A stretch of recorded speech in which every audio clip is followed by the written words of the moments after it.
Hi everyone, welcome back to my channel. तो आज की वीडियो में हम पढ़ेंगे पावर ऑफ अकोमोडेशन के बारे में।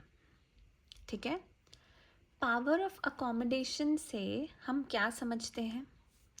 देखो, power of accommodation is a special property of our lens. ठीक है, किसकी स्पेशल प्रॉपर्टी है? हमारे लेंस की।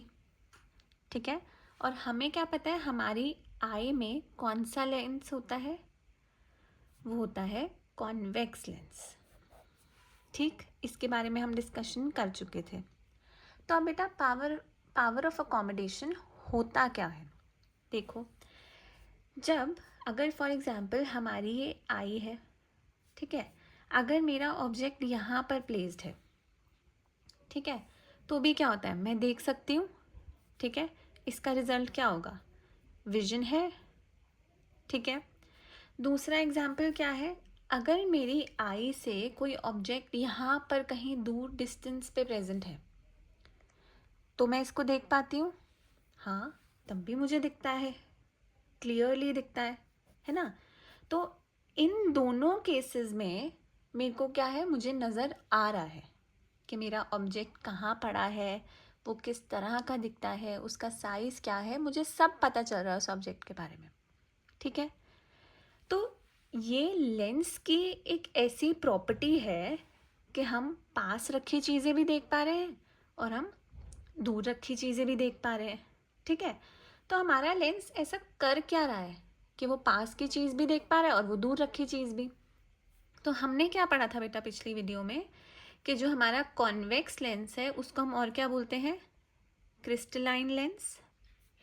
ठीक है, और हमने ये भी बताया था कि ये कैसा होता है? ये होता है फ्लेक्सिबल। ठीक, इस फ्लेक्सिबल नेचर की वजह से हम, अगर हमारे ऑब्जेक्ट पास है हम देख पाएंगे, अगर ऑब्जेक्ट दूर है तो भी हम देख पाएंगे। ठीक है, it is due to the flexible nature of our crystalline lens that we are able to see things. ठीक, इतना क्लियर समझ में आया? ठीक है, अब पावर ऑफ अकोमोडेशन को अगर मुझे डिफाइन करना होगा तो मैं इसको कैसे डिफाइन करूँगी? It means that our eyes can accommodate। ठीक है, हमारी आईज क्या कर सकती हैं?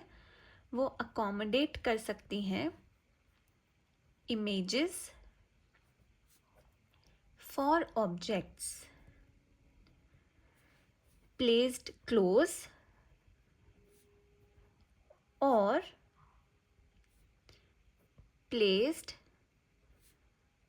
At a distance. मतलब power of accommodation, it means that our eyes can accommodate images for objects that are placed close to our eyes and for objects that are placed far away or at a distance. Clear? अब ये चीज़ possible कैसे है? ये जो flexible nature हमने बताई हमारे lens की है, ये पॉसिबल कैसे है? इसके बारे में हमने लास्ट वीडियो में थोड़ा सा डिस्कशन किया था, जिसमें हमने बताया था कि जो हमारे कॉन्वेक्स लेंस है ये क्या करता है, अपनी फोकल लेंथ को चेंज कर पाता है। ठीक है, हमने क्या बोला था?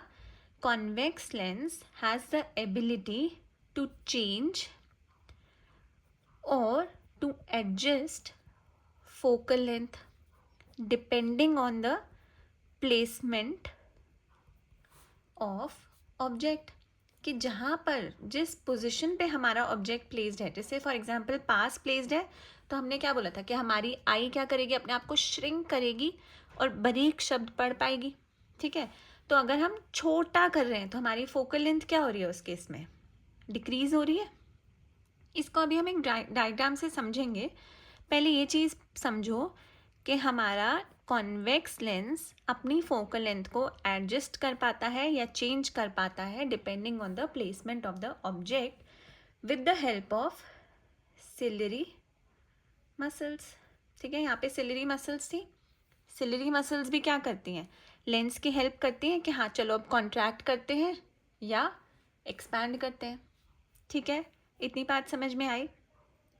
तो हमारे आई लेंस के पास एबिलिटी है इसकी, तो हम ये बोल सकते हैं कि our eye lens has the ability to change और एडजस्ट इट्स फोकल लेंथ।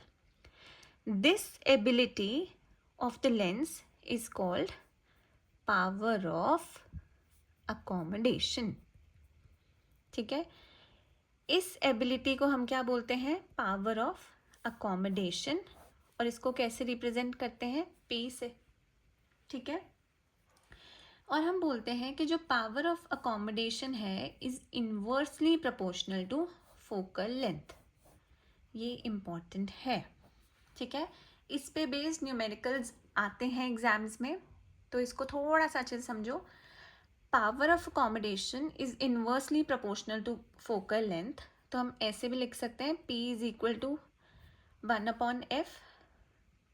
ठीक है, अब क्या बेटा, अगर फोकल लेंथ मेरी स्मॉल है, ठीक है, फोकल लेंथ स्मॉल है तो मतलब ऑब्जेक्ट कहाँ प्लेस्ड है मेरा, it is placed near to me, it is placed near to my eyes, है ना। तो पावर क्या हो जाएगी, इन्वर्सली प्रोपोर्शनल है, फोकल लेंथ स्मॉल, तो पावर क्या होगी, इंक्रीज होगी, तो power will increase.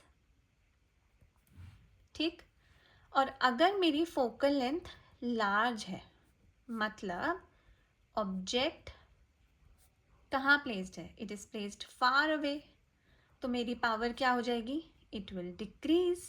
Y, because it is inversely proportional to focal length. इतनी बात क्लियर है। ठीक है, अब बेटा हमारा पावर का यूनिट क्या होता है, डायप्टर। डायप्टर, ठीक है, इसको रिप्रेजेंट करते हैं कैपिटल डी से, और हमारी फोकल लेंथ हमेशा कैसे होती है, मीटर्स में, M, small M and capital D. Clear है, चलो आगे समझते हैं। हमने लाइट वाले चैप्टर में जब अपने दोनों लेंस के बारे में बात की थी, तो हमने पढ़ा था कि इनकी फोकल लेंथ और में क्या डिफरेंस होता है। ठीक है, अब ये है मेरा कॉन्वेक्स लेंस, यानी कि कॉन्वर्जिंग लेंस, है ना, और ये कॉनकेव लेंस यानी डाइवर्जिंग लेंस। ठीक है, कॉन्वेक्स लेंस में क्या हो रहा था, जब रेज ऑफ लाइट एंटर कर रही थी तो वो यहाँ पर कॉन्वर्ज होकर इमेज बना रही थी। ठीक है, लेकिन कॉनकेव लेंस में क्या हो रहा था, जब रेज ऑफ लाइट सरफेस पे स्ट्राइक हो रही थी ये डाइवर्ज कर जाती थी, है ना, और हम इनको क्या करते थे, ट्रेस बैक करते थे, और हम एक पॉइंट बनाते थे कि यहाँ पर हमारी इमेज कहीं बन रही होगी, यही करते थे हम।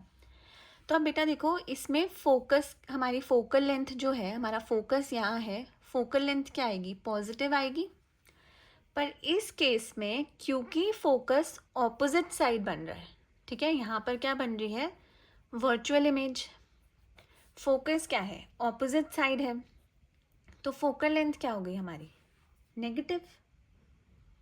क्लियर, अब यहाँ पर फोकल लेंथ पॉजिटिव है, हमारी पावर भी क्या होगी, पॉजिटिव, यहाँ पर पावर क्या होगी, नेगेटिव। ठीक है, ये इम्पॉर्टेंट क्यों है, क्योंकि न्यूमेरिकल्स में आपको आ जाएगा कि फॉर एग्जांपल मेरा कॉन्वेक्स लेंस है, मुझे उसकी फोकल लेंथ निकालनी है या मुझे उसकी पावर निकालनी है, तो मुझे प्लस माइनस उसके अकॉर्डिंग याद करना पड़ेगा कि किस में प्लस हो रहा है, किस में माइनस हो रहा है। ठीक है, तो अब इसकी मैंने ट्रिक बताई थी कॉनकेव के केस में, जब हमने लेंसेज और मिरर्स के बारे में पढ़ा था, तो मैंने बताया था कॉनकेव में केव है, ठीक है, केव में जाना इट इज़ नेवर रिकमेंडेड। ठीक है, केव में जाएंगे तो हमारे साथ सब चीज़ें क्या होंगी, नेगेटिव होंगी, सब कुछ उल्टा होगा, तो यहाँ पे फोकल लेंथ और पावर क्या होगी, नेगेटिव होगी। ठीक है, तो याद रहेगा जब भी क्वेश्चन आए कि कॉनकेव की पावर निकालनी है या कॉनकेव की फोकल लेंथ निकालनी है, तो उनका आगे साइन क्या आ जाएगा हमारा, negative sign.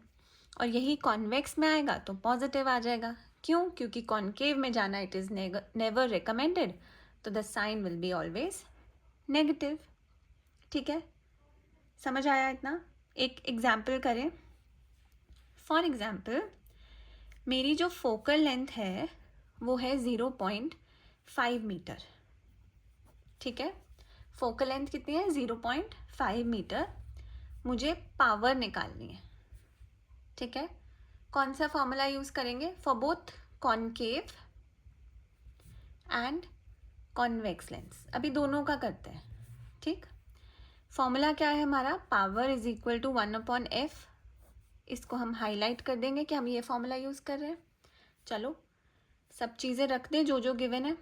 1/0.5 which is equal to 10/5। ठीक है, तो पावर कितनी आ जाएगी हमारी, 2। क्या, 2 डायप्टर। ठीक, अब कॉनकेव लेंस में क्या हो जाएगी इसकी वैल्यू, -2 डायप्टर। और कॉन्वेक्स लेंस में क्या हो जाएगी, +2 डायप्टर। समझ में आया रिप्रेजेंट कैसे करना है आंसर को? ठीक है, पावर ऑफ अकोमोडेशन क्लियर? ठीक है, आगे बढ़ते हैं। देखो बेटा, जब भी हम, ये हमारी आई है, ठीक है, मेरे को यहाँ का रखा ऑब्जेक्ट भी दिख रहा है, यहाँ का रखा ऑब्जेक्ट भी दिख रहा है। ठीक है, क्यों दिख रहा है मुझे ये दूर का और पास का ऑब्जेक्ट? क्यों? क्योंकि मेरे आई में क्या कैपेबिलिटी है, पावर ऑफ अकोमोडेशन की। ठीक, इतना पार्ट क्लियर। एक होता है हमारा नियर पॉइंट और एक होता है हमारा फार पॉइंट। ठीक है, क्या होता है, एक नियर पॉइंट, एक होता है फार पॉइंट। अब इसका मतलब क्या होता है बेटा?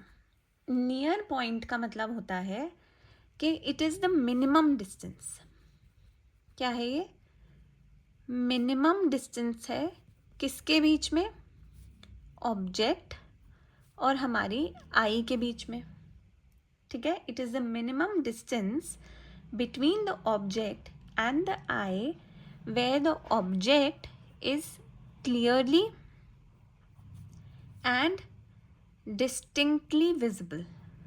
मतलब एक ऐसा डिस्टेंस जहाँ पे मेरा ऑब्जेक्ट पड़ा हो कि मैं उसको क्लियरली देख पाऊँ।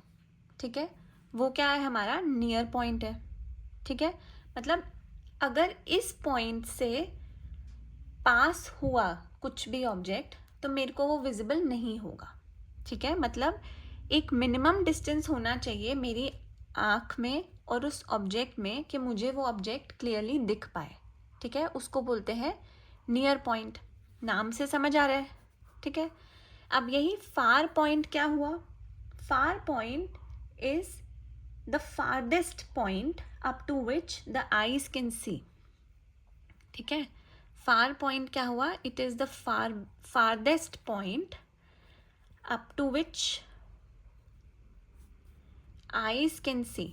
मतलब एक ऐसा डिस्टेंस, दूर वाला ऐसा डिस्टेंस जहाँ तक हमारी आँख आराम से देख पाती है लेकिन उसके बियॉन्ड भी नहीं देख पाती। ठीक है, नियर पॉइंट मिनिमम डिस्टेंस पे जब ऑब्जेक्ट है, मतलब ये डिस्टेंस कुछ होना चाहिए जिस पे मुझे ये ऑब्जेक्ट क्लियरली और डिस्टिंक्टली विजिबल होगा। ठीक है, नॉर्मल एडल्ट्स में बेटा ये डिस्टेंस होता है 25 सेंटीमीटर्स। ठीक है, मतलब क्या है अब इसका, 25 सेंटीमीटर्स पे रखा हुआ जो ऑब्जेक्ट होगा वो तो मेरी आई आराम से देख पाएगी। ठीक है, लेकिन अगर कोई ऑब्जेक्ट 25 सेंटीमीटर्स से कम में पड़ा है, मतलब if it is placed less than 25 centimetres, जैसे कि अगर 20 सेंटीमीटर्स भी आया तो इस पॉइंट पे क्या है, मेरी आइज़ नहीं देख पाएगी, ठीक है। इनफैक्ट अगर ये 24 सेंटीमीटर्स भी होगा तो भी मेरी आई नहीं देख पाएगी। मतलब जो मिनिमम डिस्टेंस होना चाहिए आई में और ऑब्जेक्ट में, वो होना चाहिए 25 सेंटीमीटर्स इन नॉर्मल एडल्ट्स, ठीक है। और यही फार पॉइंट क्या होता है, नॉर्मल एडल्ट्स में हम बोलते हैं इट इज़ इन्फिनिटी, ठीक है। मतलब हम दूर तक देख सकते हैं, जितना दूर तक दिख रहा है वहाँ तक हम देख सकते हैं, ठीक है। बट ये इन्फिनिटी भी क्या है, जो प्रैक्टिकल ही पॉसिबल हो, ठीक है, जितना प्रैक्टिकली पॉसिबल हो। अब जैसे हम बोलें कि आसमान दिख रहा है हमें, पर अब आसमान के ऊपर क्या है, अर्थ का सरफेस, वो नहीं दिख रहा है, ठीक है। तो हमने तो बोला इन्फिनिटी है, तो इसका मतलब ये नहीं है कि हमें अर्थ का सरफेस दिखेगा या हमें उसके ऊपर भी जो मिल्की वे गैलेक्सी है वो दिखेगी, ये नहीं मतलब है इसका। इसका मतलब है कि जो प्रैक्टिकली पॉसिबल इन्फिनिटी है वो विजिबल है हमें, ठीक, क्लियर, समझ में आया। तो अब हम इससे क्या कंक्लूड कर सकते हैं कि नॉर्मल एडल्ट्स की जो विजन की रेंज है, विजन की रेंज से क्या मतलब जिस रेंज में ह्यूमन बीइंग्स को आराम से दिखाई देता है, उनकी विजन है, उसको क्या बोलेंगे, it is 25 centimetres to infinity. इस रेंज में ह्यूमन बीइंग्स आराम से ऑब्जेक्ट्स देख सकते हैं, तो मतलब नॉर्मल एडल्ट्स में विजन की रेंज क्या हो गई, 25 centimetres to infinity. 25 centimeters is the minimum distance that is required between the object and the eye to clearly and distinctly see the object, and infinity is the farthest point up to which eyes can see, ठीक है। I hope power of accommodation, near point और far point, ये सब अच्छे से समझ में आया होगा। तो चलो मिलते हैं अगली वीडियो में।